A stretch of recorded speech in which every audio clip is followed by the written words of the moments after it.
Experts believe that two famous alien incidents, known as the Battle of LA and Roswell, may have led to the U.S. government creating a special and classified organization to investigate and control information about aliens. The alleged clandestine 12-member group is known simply as the Majestic 12.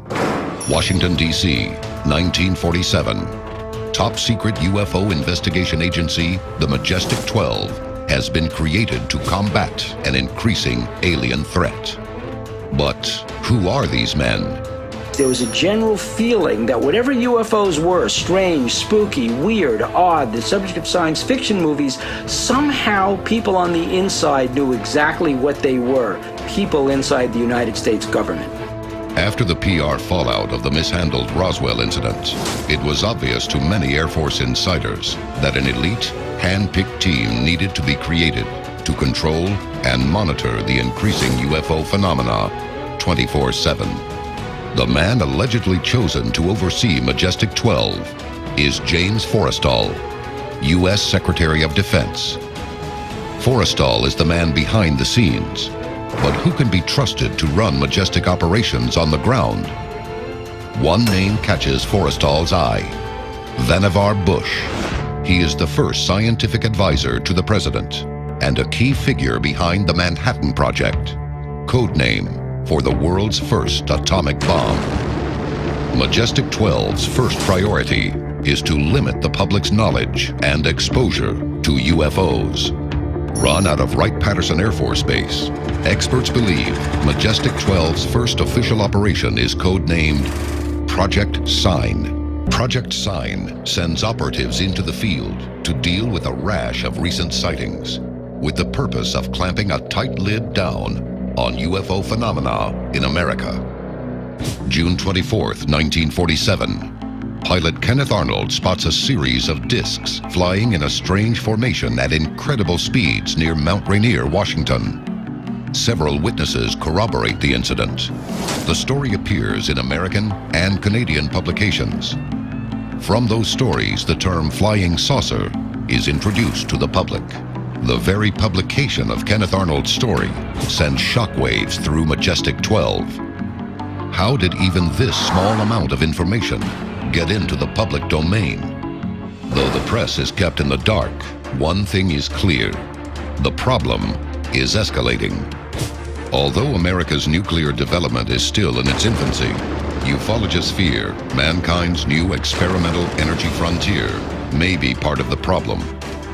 Some experts speculate atomic testing and the bombs dropped on Hiroshima and Nagasaki have attracted attention from other worlds.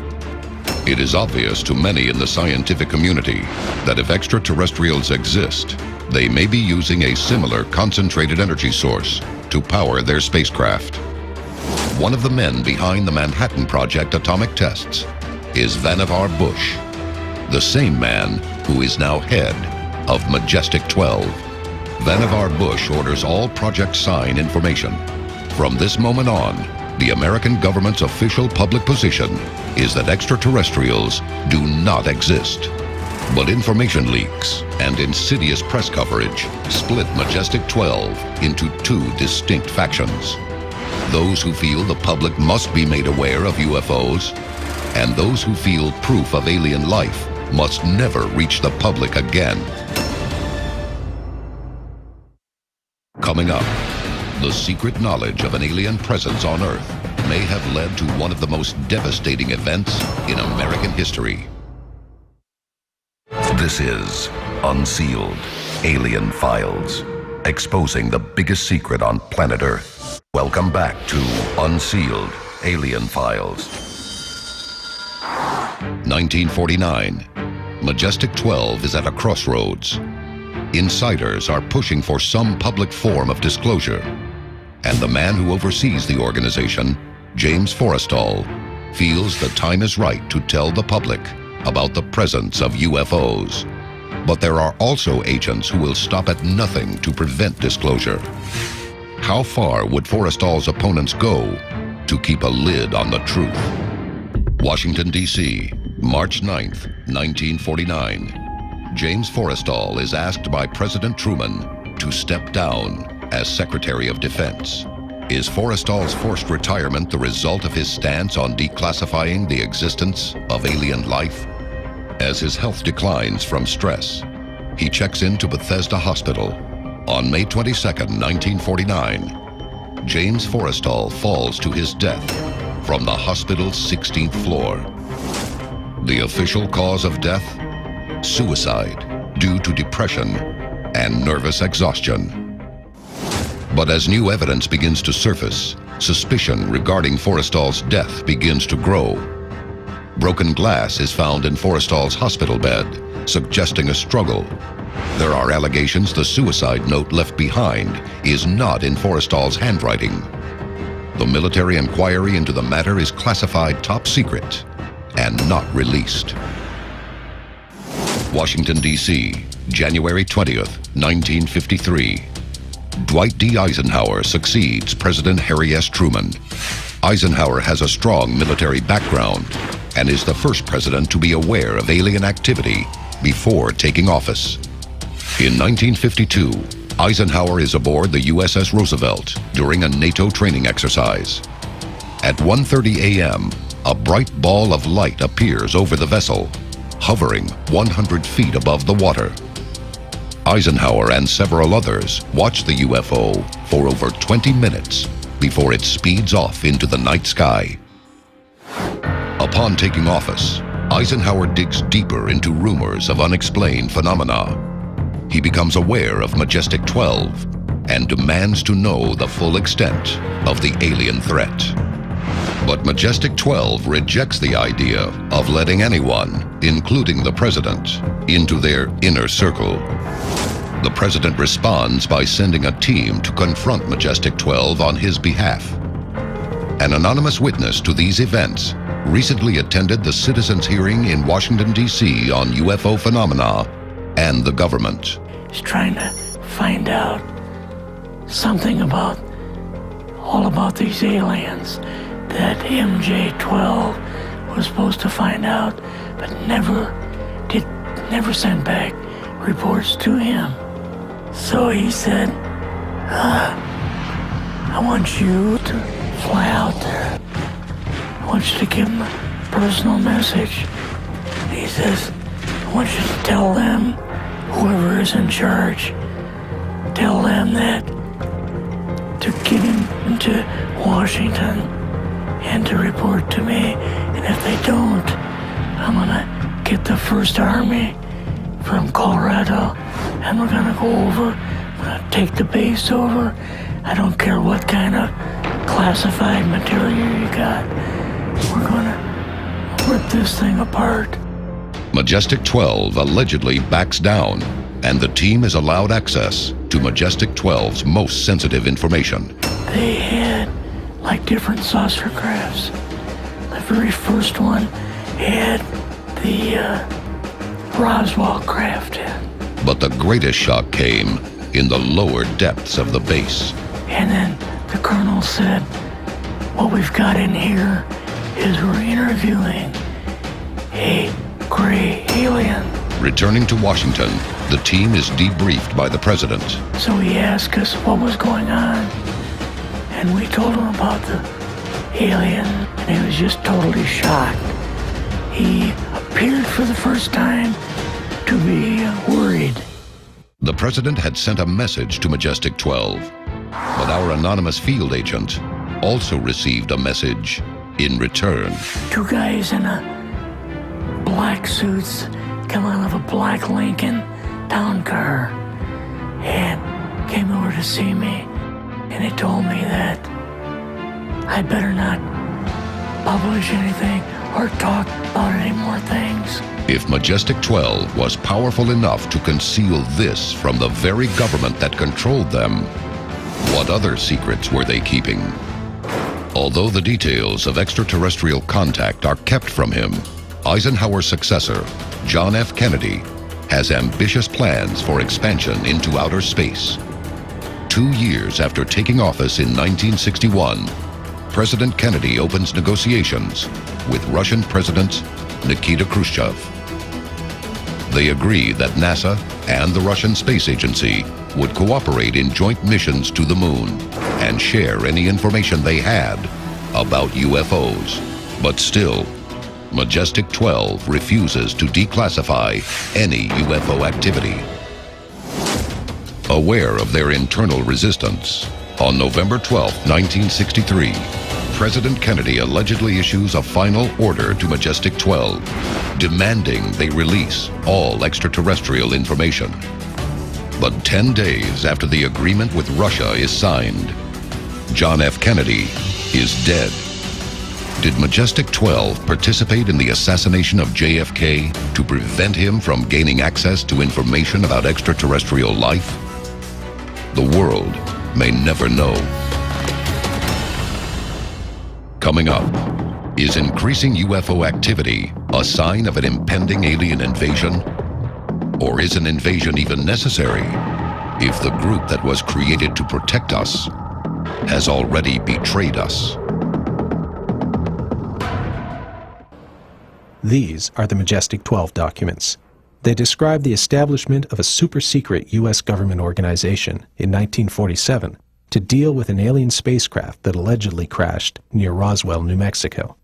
If genuine, they are the most important government documents ever leaked to the public. The question, however, that has dogged the documents from the first day they were released to the public in 1987 is whether or not they are authentic. To answer that question, I traveled to Aztec, a town in northern New Mexico. Like most small towns, Aztec has a main street, but that's not what it's famous for. In 1948, a flying saucer allegedly crashed just outside of town, and with the story of a crashed flying saucer has come the pop culture trappings of modern ufology, a museum, and a UFO symposium. Like any conference, a UFO symposium is a beehive of volunteer activity. They're also a lot of fun. But at their core, they're serious business. Because at a UFO symposium, at least at the good ones like Aztecs, you'll find these guys, ufologists. In 2003, some of the best in the business were featured at the Aztec Symposium. These are serious guys, historians, scientists, authors, internet whiz kids, all of them dedicated to discovering the truth behind the UFO phenomenon. If this were a trial, they would be the expert witnesses. With every controversy, you need a yin and a yang. With Majestic 12, the yin is Carl Flock. He doesn't deny that some UFOs are probably alien spacecraft. He just doesn't believe there is any evidence that they were recovered by the government. Needless to say, he doesn't buy the Majestic 12 story. And there's a fly down there. The yang is Stan Friedman, a nuclear physicist. Stan has been on the UFO beat for over 3 decades. He is the original civilian investigator of the Roswell incident and the biggest advocate of the authenticity of the original Majestic 12 documents. I don't know how to do that. Finally, there's these guys, the alleged members of Majestic 12. There's no question that they were an all-star group, top military leaders, scientists, and civil servants. They were among the best and the brightest that America had to offer in 1947. But were they members of this top-secret organization known as Majestic 12? Were they at the center of a government cover-up of extraterrestrial life?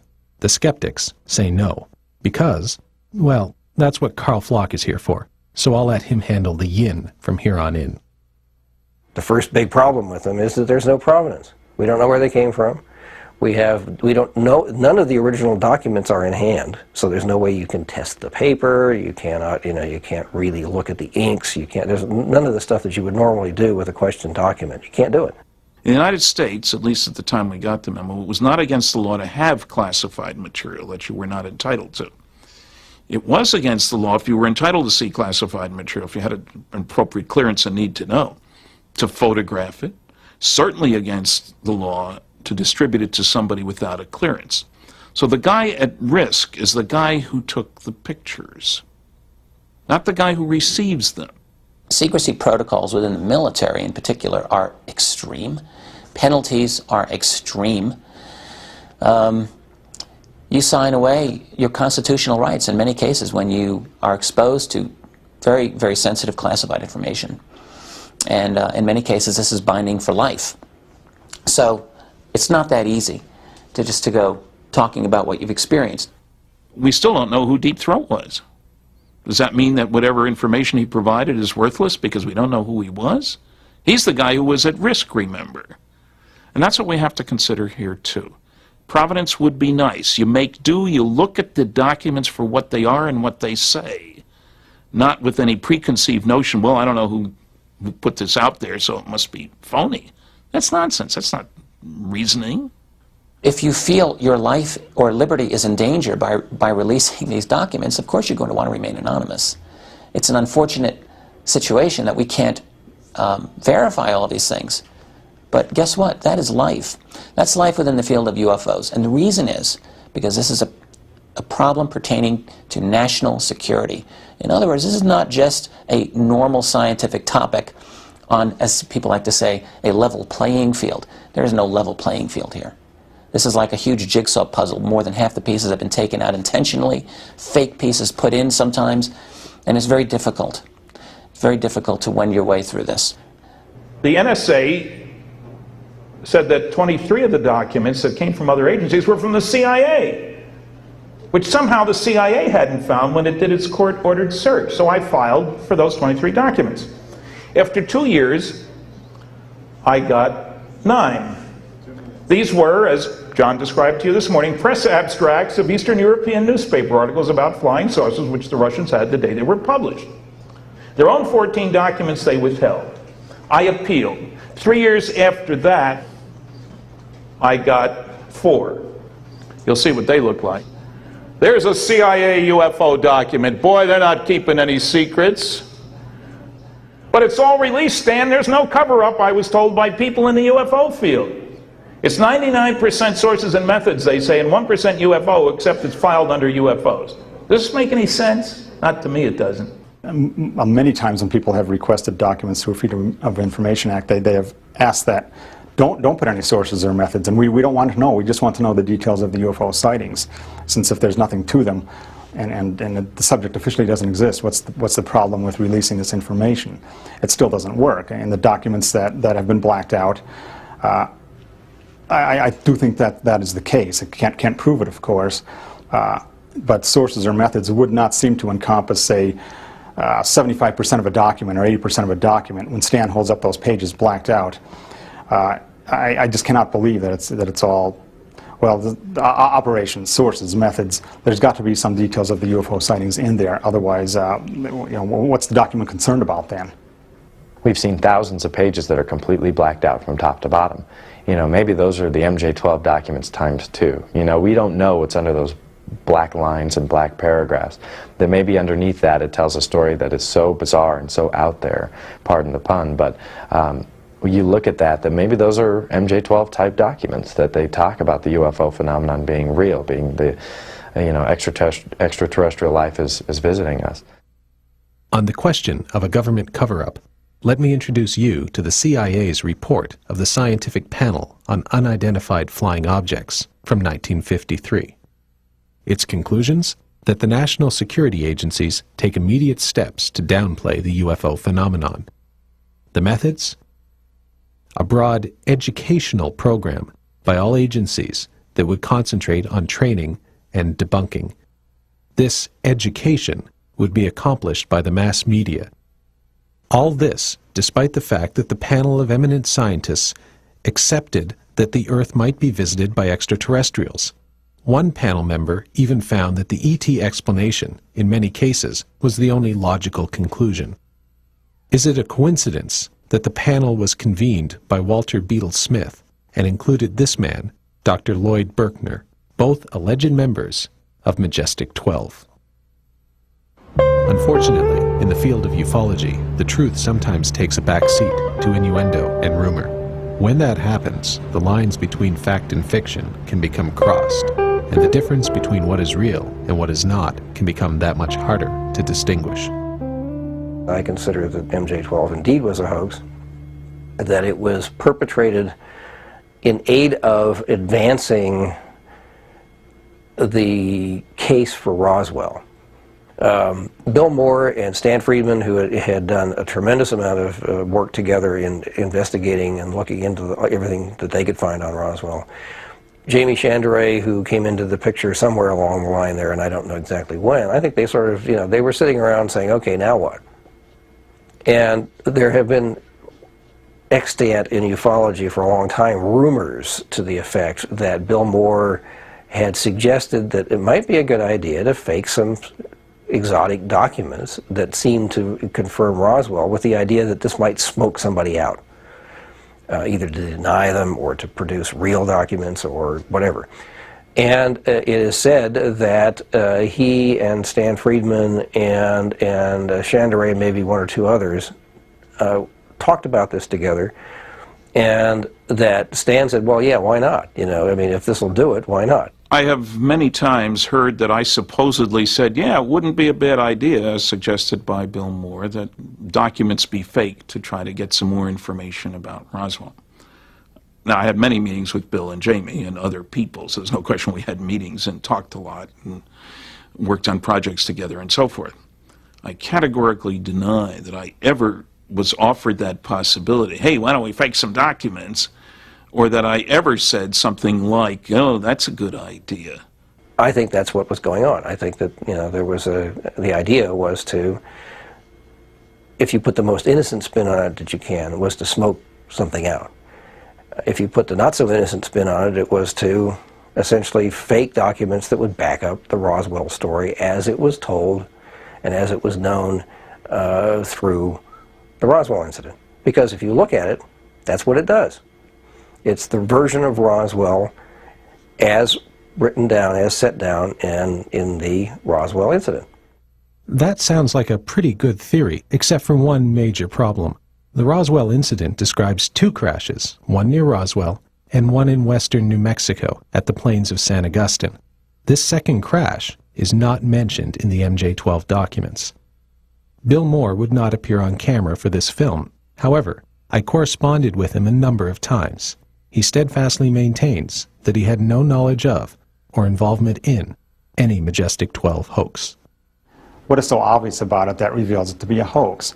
Because Stan has spent an awful lot of years, an awful lot of time, an awful lot of money trying to show that they're not hoaxes, such to the end that if they are, they're mighty subtle, they're mighty intricate, and it's a hoax with many moving parts.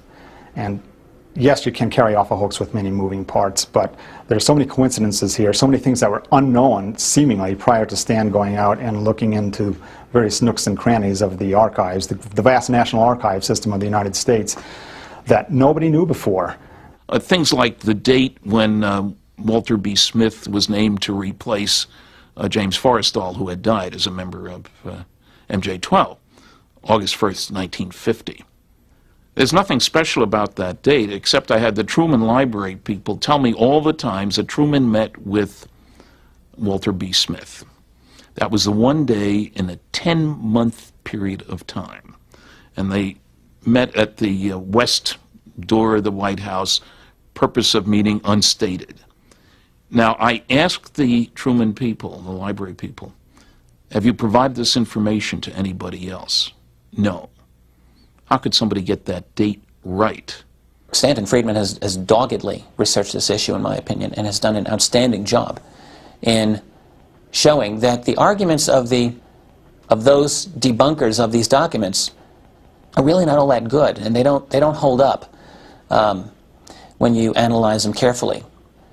Okay, here's the top of page 2. Briefing Officer, Admiral Roscoe H. Hillenkoetter, MJ-1. Now, okay, we've just killed it according to another objection. It says Admiral. He wasn't an admiral, he was a rear admiral. Military officer, very conscious of rank. Why did he use a generic title? A lot of people don't understand that you use the term general in common usage in the military to mean brigadier general, major general, lieutenant general, 4-star general. You use the word admiral to be vice, rear, and full admiral. Colonel to be colonel and lieutenant colonel. Now, they don't sign anything that way, but they're addressed that way. They can answer the phone saying Colonel Jones even if they're only a lieutenant colonel. there's a casual use of rank for various officers that are listed in there. They refer to a general instead of a lieutenant general. They refer to an admiral instead of calling him a rear admiral, which he was at the time, and so on. And the group of 12 was a mix of military and civilian personnel. Okay, they're all put in a single list. There's no particular protocol listing, and in other words, with the highest ranking people first and then going down the line. And to me, that's suspicious. A bigger problem, to my mind, is that the civilians and the military are all listed together in a single list. In documents like this that I have worked with, that I have created myself, and in fact in which I have been listed, you list the civilians in one column and the military people in the other column, and you rank them in protocol order with the highest ranking people first. So you separate them out into two separate groups.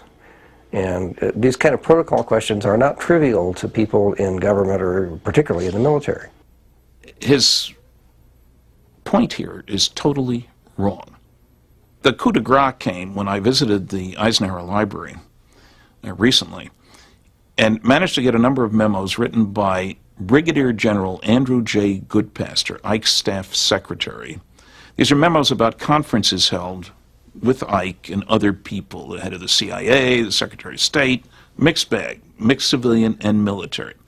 At the top he lists all the attendees, the civilians, and they're mixed in together. They're not all civilian and then all military. It's just some kind of random order, if you will, including General Goodpaster for himself. And General this, who was only a 2-star general and 3-star general. When I was at the Eisenhower Library, I was able to find out the ranks of all these guys. They've got some really good information there. He signs it Brigadier General Goodpaster. He calls himself a general, not brigadier general, in the listing. So the fact that Admiral Hillenkoetter, who was director of Central Intelligence when all this stuff went down in '47, called himself admiral, both as the briefing officer and as a member of the group, does not invalidate it at all. And I asked 2 different Eisenhower Library archivists, what about this generic? That's the way they did things, he said. There's nothing strange about that. That's the way it was. Circumstantial evidence is important in determining the authenticity of the MJ-12 documents. That's not enough for the skeptics, however, who won't believe in flying saucers until one actually lands on the White House lawn. What they want are actual documents from actual archives that reference Majestic 12. And even if you find those documents, that might not be enough. There is one document, however, which we were able to get our hot little hands on, an original, essentially original carbon copy of the so-called Cutler-Twining document. It does mention MJ-12/SSP, which we assume stands for a Special Study Group. And that's a document that we can hold on to that says MJ-12. Okay, the Cutler-Twining memo is of the original MJ-12 documents, is the only really original document. This one was found by, oddly enough, Bill Moore and Jamie Chandray at the U.S. National Archives when they were there going through a set of recently declassified Air Force documents. The reason they went to Washington is that I had been in touch when I made a visit to attend a technical seminar on food irradiation. Gave a paper in Washington in like March. And I checked in with the National Archives, which I always do, and Ed Reese told me, the archivist that we'd been dealing with for years, that they were working on classification review of an Air Force headquarters file, entry 267, headquarters intelligence stuff. Wow. Several times in the next few months, Bill and Jamie got strange postcards that seemed to point toward going to Washington, D.C. The return address was Post Office Box 189, Addis Ababa, Ethiopia, and it was mailed from New Zealand, none of which made any sense. So Bill and Jamie went off to Washington. They found another document, a memo from Bobby Cutler, Robert Cutler, to General Nathan Twining, one of the members of MJ-12. Only after they found the Cutler-Twining memo and asked Ed Reese to copy it, make a Xerox copy of it, that they realized it was Box 189, which had been mentioned on these postcards, that's the box it was in. It was like somebody was trying to give them a clue. And I should point out that that box was first handled 2 weeks after the death of the last member of MJ-12. Hardly a coincidence. He'd been the last surviving member for 2 years, Dr. Hunsaker. His obituary was in the New York Times on September the 12th, died on September 10th, 1984. The box was first handled 2 weeks later. And it sounds like the motion was in progress, in other words. I couldn't get the archives. They said they couldn't tell me. I asked the names of the people who handled that box. They gave me an accounting. It was first handled on this date, then handled again before it was served to the public, and Bill and Jamie were the public the following July. They would never tell me the names of the people. I asked specifically, and they said they couldn't do that. Without putting myself in the position of being indicted by a federal prosecutor, I can tell you that I know that it's possible to take things in that you're not supposed to take in and take them back out again without anyone ever being aware of it. It may be different today in the current atmosphere, but back when, I actually conducted an experiment. I took something in with me, and it was never picked up on. There's false logic here. That it could have been done means it was done. They spent an awful lot of time. Why would they have to go to Washington to come up with the document? Get it in the mail just as the roll of film came in the mail. If they faked it, why would they use a strange security marking? Top secret, restricted. You go with the normal, which would have been just plain top secret. They could have rubber stamped it top and bottom, make it look official. So they've got somebody who's very bright and very stupid. Which is it? For that to happen, you know, with the MJ-12, the Eisenhower briefing document coming out in 1984, and people saying, oh, it probably had been faked within a year or so of when it was made public, and presumably this Cutler-Twining document would have also been faked within a year or two of its discovery. I would say no. I would say that this had to be an old document, 30, 40, maybe 50 years old. Well, not in 1980. 30 years old, probably in 1984 or 5 or whatever. It would take that long for this outer edge to get yellowed. The creases that had been made in this were perfectly flat, again indicating there was a lot of pressure on it for a long time. And as others have pointed out, it was a onion skin paper with a watermark that was made that was being used by the government at the time that this document would have been made. So I think that provides rather credible evidence that the MJ-12 thing, group, whatever, is real. You could say they faked it all. That's easy to say. Oh, it's all a fraud. That avoids having to do the work to establish it and avoids dealing with the critiques of the critiques. Oh, it's obviously a fraud. Why is it a fraud? Well, nobody used that top secret restricted. That's crazy. Restricted is the lowest rating. Top secret is the highest.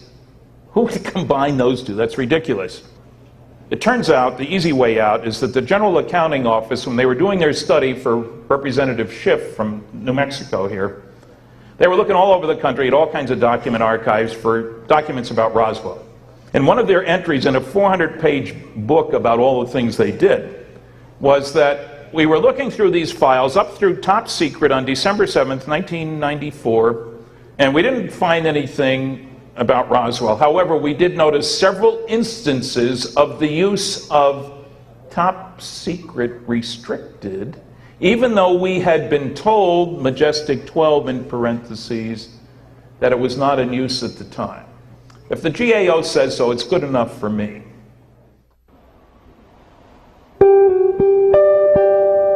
The problem with investigating the UFO phenomenon is that just when you think you've made it to the top of the proverbial hill and you can see your destination, you have to turn off the road you were on and head in a new direction, to a place you never would have expected.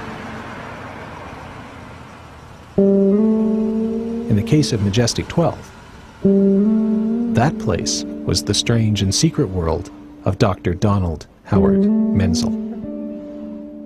One of the reasons they held off in announcing the fact that they had these documents was they were trying to track down every person who was listed in that list. and tracking down and justifying the presence of Menzel on there was difficult, at the least. Menzel was the leading skeptic of flying saucers back in the 50s and 60s. And vehemently skeptical in a way that I've never been able to understand. Absolutely irrationally skeptical. That gave us pause. How could Menzel be a part of this group? Obviously, this is a joke. Some wise guy put this thing together and is waiting for us to say, hey, look at what we got, and then say, gotcha, I did it. So we were very cautious. And so I checked around and found that there were a lot of Menzel papers, but certainly nothing indicating he was on the government side of the fence on flying saucers. Then I inquired at Harvard, and Harvard Archives had a whole bunch of Menzel papers. Well, I'd like to come see them. Well, you'll need permission, written permission, from 3 different people to see the papers. Turns out Donald H. Menzel, UFO skeptic, had the longest continuous association with the National Security Agency and its Navy predecessor of anybody in the country. He said to Jack Kennedy, president, before he was president actually, when we are properly cleared to each other, I can tell you more, he said. He had a top secret ultra clearance with the CIA. He was a cryptographer, taught cryptography, code breaking and making before the war. That he had continued after the war as head of the Naval Reserve Unit, Communications Unit number 1 in Cambridge, which is where Harvard is. And he did classified work for about 30 different companies. I went away from there convinced that, hey, maybe this document might be true, because Menzel passed muster, much to my total surprise. I think the Donald Menzel aspect to the whole Majestic 12 controversy is probably one of the most eye-opening, that you had this guy who was the arch debunker of his time, writing anti-UFO books with down-to-earth explanations, and then you find that he led this double life where he had high-level links with the intelligence community, did consulting and contract work for them, and had done so for decades.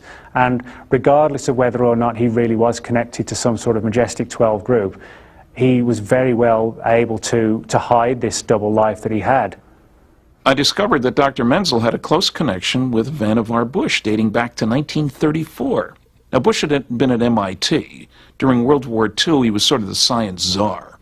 And I had discovered in Bush's papers at the Library of Congress Manuscript Division a letter, a mysterious letter to me. It was from a law firm to Dr. Bush, thanking him for all his efforts with regard to the loyalty trial of Donald Menzel. And that fortunately Menzel had been totally cleared. We really appreciate all the effort you made. It was 1950. And it turned out Bush, who didn't have to testify in favor of anybody, he spoke extremely well of Menzel's efforts during the war, and it was clear he knew what they were.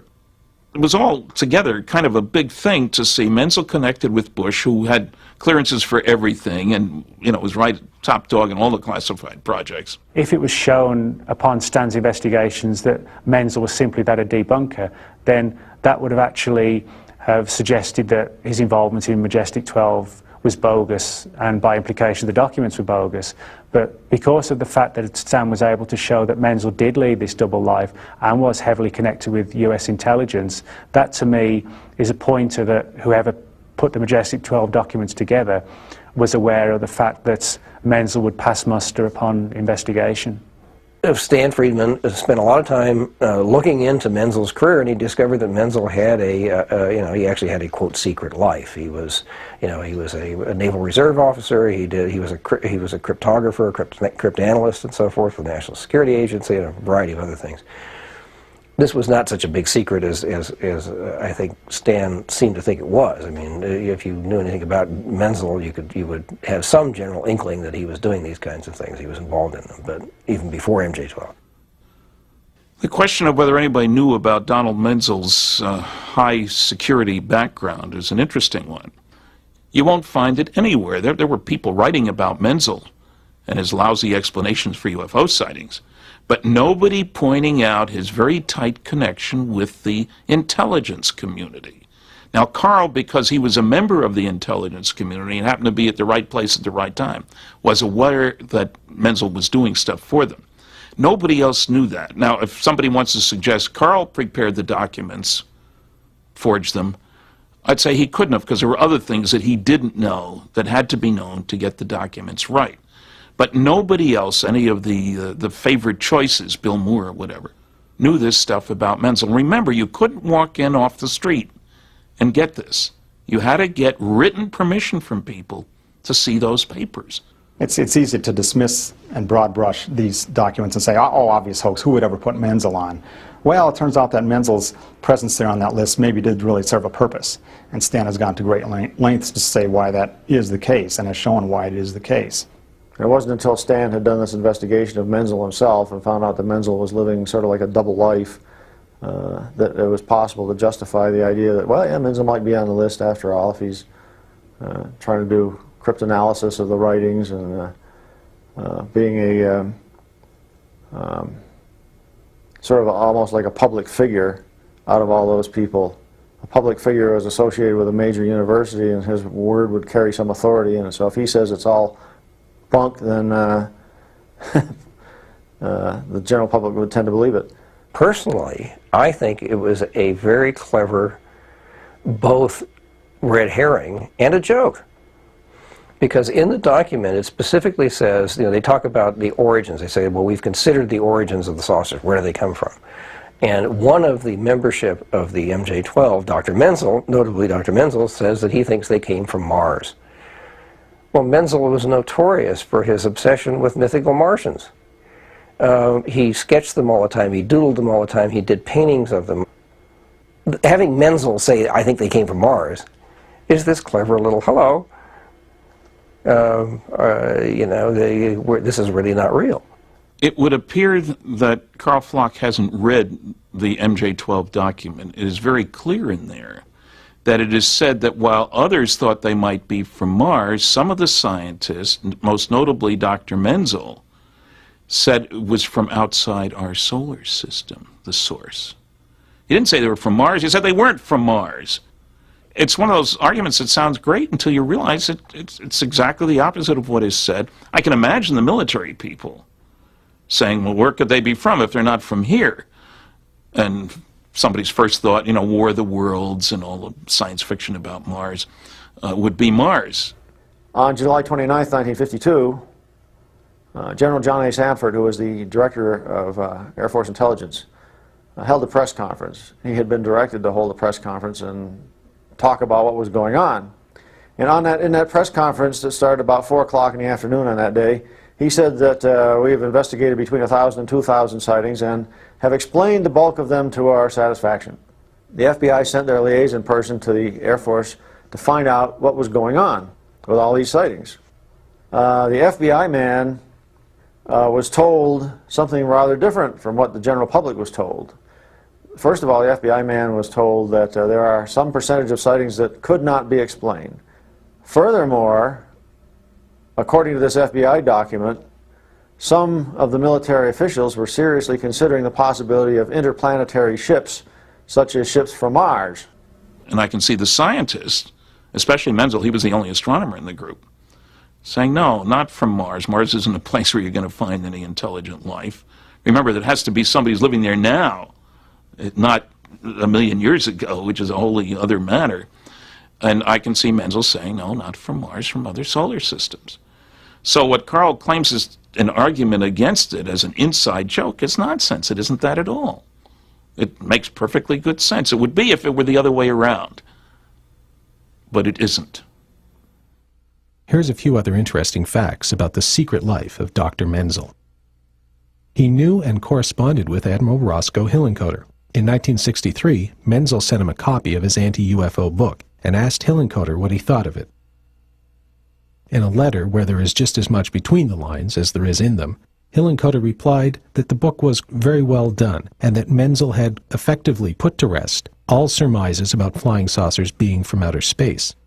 You have done a thorough and praiseworthy job, Hillenkoetter said to Menzel. This was followed by a letter from Hillenkoetter to his old chum, Major Donald Keyhoe, a leading proponent of flying saucers, in which Hillenkoetter stated he had never carried on any conversation with Menzel about UFOs and that he took no position on statements regarding UFOs made by Menzel.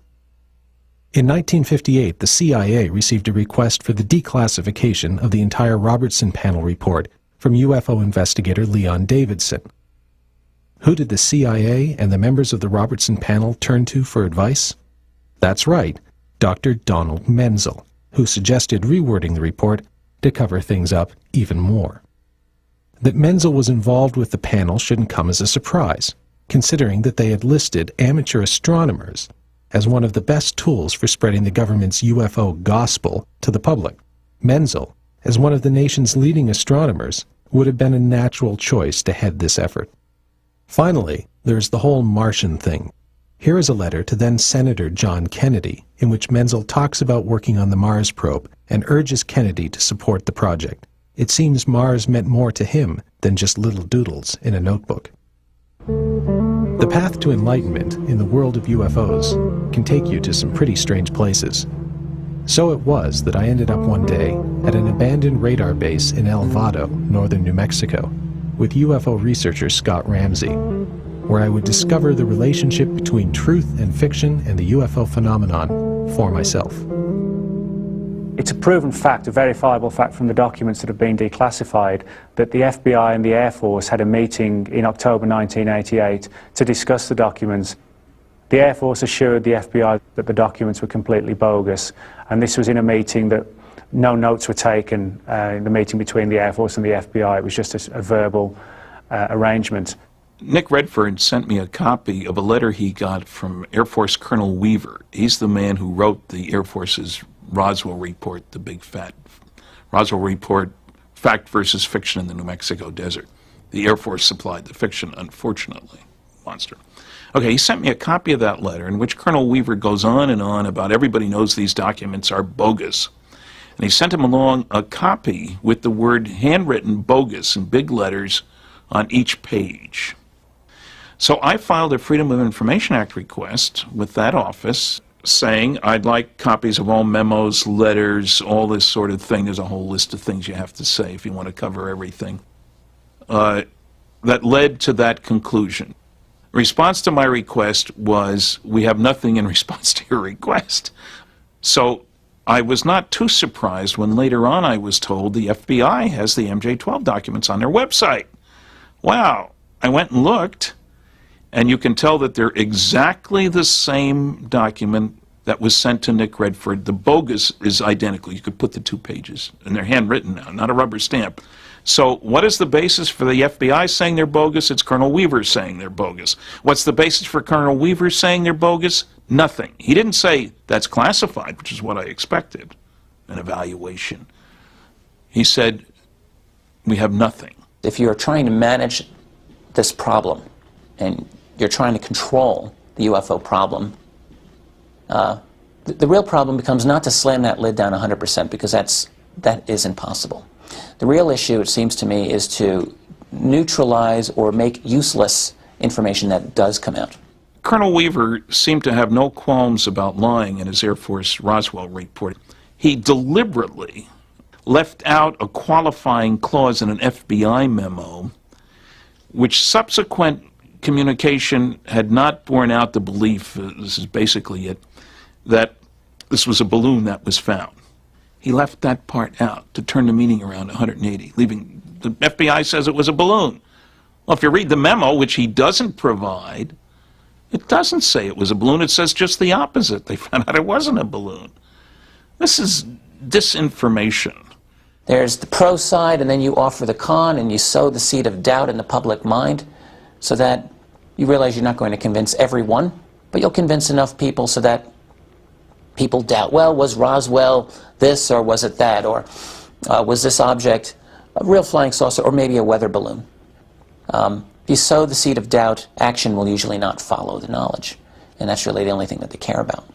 I think when people talk about the government knowing things or the intelligence community, there's this image is formed in people's minds that the minute you walk into the US Air Force or the NSA or the CIA, that you're simply told this dark and deep secret about crashed UFOs, which I certainly don't think is the case. I think for the most part, employees of the CIA, the NSA, the Air Force, the British government are no more in the know about this subject than anybody on the outside.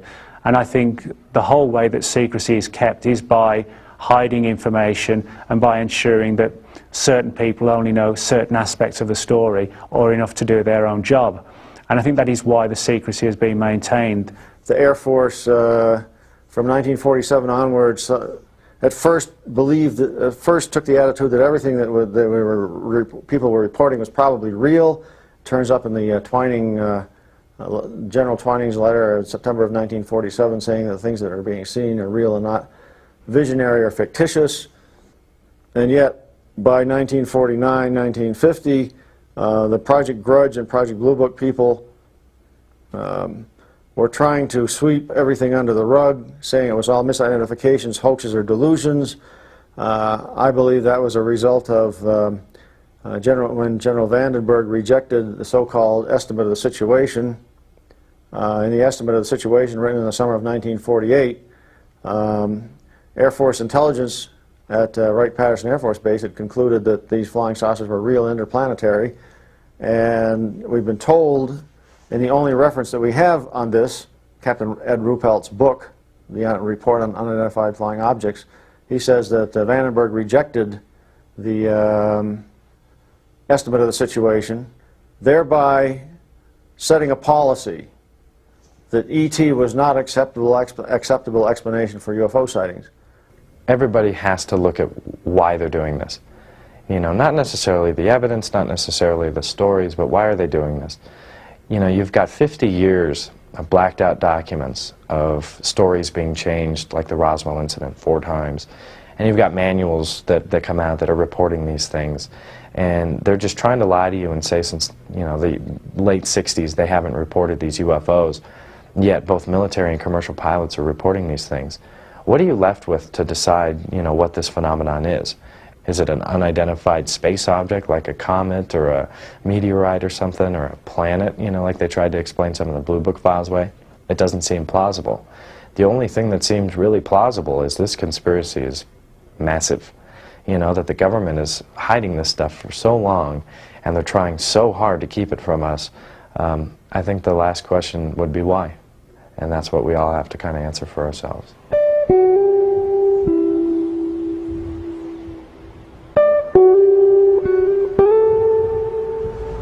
Up here where the old radar pads were. Oh, over there, right. Oh, let's get out and take a look around. You bet.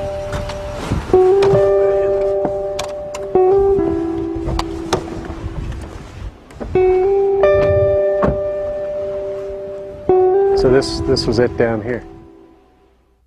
It's 1947, 1948, and you happen to be the President of the United States. Let's say that you learned something important about the UFO problem. Let's even go a step further and say, like some people claim, that you got access to some sort of hardware that didn't belong to you. If you're not going to share atomic technology with the world, what on earth would you do with something as exotic as alien hardware? Good Lord. You're going to keep it so hidden you'll have to hide it from yourself. You'd have to restrict access to the most absolutely, utterly, crucially reliable people that you know about, and that's it, and have them figure out what the heck this stuff is, what it can do. And they would be sort of like the troll under the bridge that says anybody has to have a high security clearance. They make them pay for getting in to see whatever this hard evidence is. They're controlling the doorway to the evidence.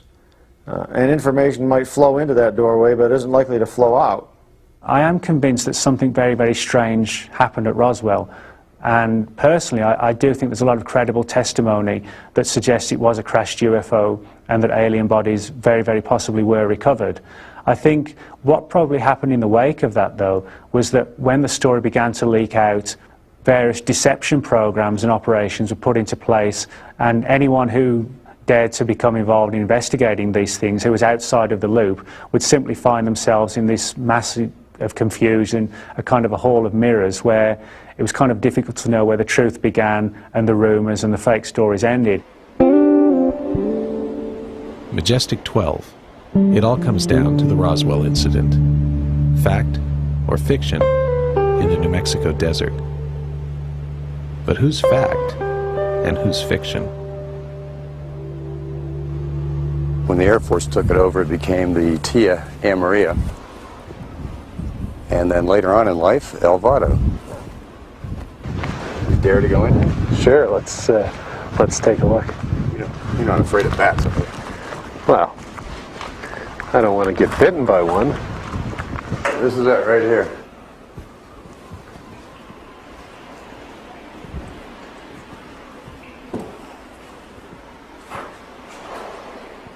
Probably won't want to go back in there. Probably not. I guarantee you. And so people speculate that the radar here was powerful enough to interfere somehow with an alien spacecraft. That's a theory. It might have brought it down. Mm-hmm. And they would have had similar radar stations, I assume, down by Roswell. They had one in Corona, and if you read the historical reports we were going through last night, they also had one down at Walker, which was Roswell. Right, right.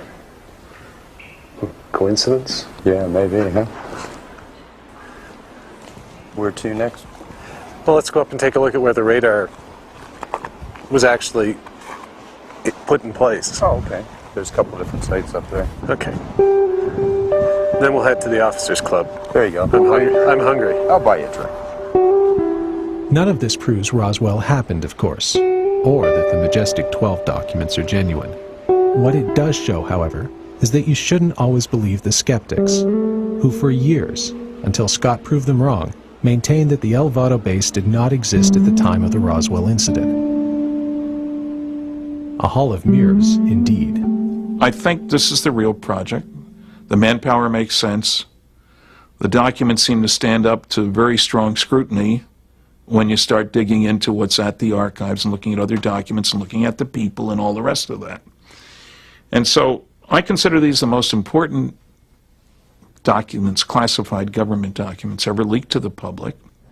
They say that we're not alone in the universe. They say we're not the big shots in the universe. They say the government has known this since 1947, has had an operating group looking after things since that time.